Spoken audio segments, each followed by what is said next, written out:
Même maintenant. Et moi je suis donc de la Drôme, donc je suis ici en voisine. Et je me souviens, il y a 5 ans, au tout début de la mobilisation, d'une soirée assez folle à Lussas, un petit village de l'Ardèche d'à peine 1000 habitants où on était 400 dans une salle des fêtes bondée. Et je me souviens également qu'après, tout au long de l'année 2011, ça n'a pas arrêté.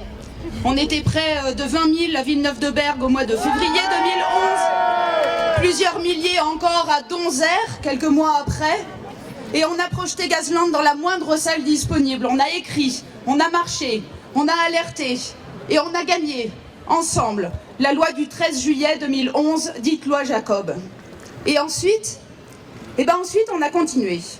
Aux côtés des maires d'Ardèche convoqués en préfecture en septembre 2012, ou encore en novembre 2012, contre le rapport gallois et les déclarations des ministres Montebourg et Vidalis qui voulaient déterrer les gaz de schiste. Depuis 5 ans, on a connu je ne sais combien de ministres, entre Borloo, NKM, Fillon, Bric, Bateau, Martin et Royal. Les gouvernements se sont succédés, certaines positions ont varié, mais nous sommes toujours là. Et bien déterminés à aller plus loin, car cette loi Jacob ne suffit pas.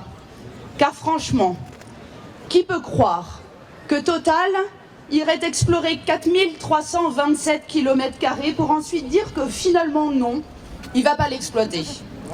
Et ça ne sert à rien d'essayer de nous emmêler avec de la fracturation à base de fluides électriques, thermiques, mécaniques, stimulation, massage de la roche, ou quoi qu'il puisse inventer. Car qu'il soit de schiste, de couche, de houille, pétrole, huile ou gaz, on n'en veut pas.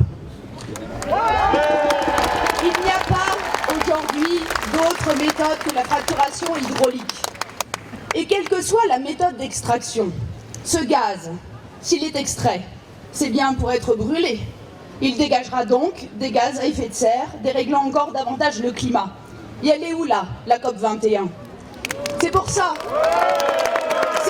que dès octobre 2010, avec d'autres élus de la région Rhône-Alpes, on avait fait adopter le refus de toute extraction, quelle que soit la technique utilisée.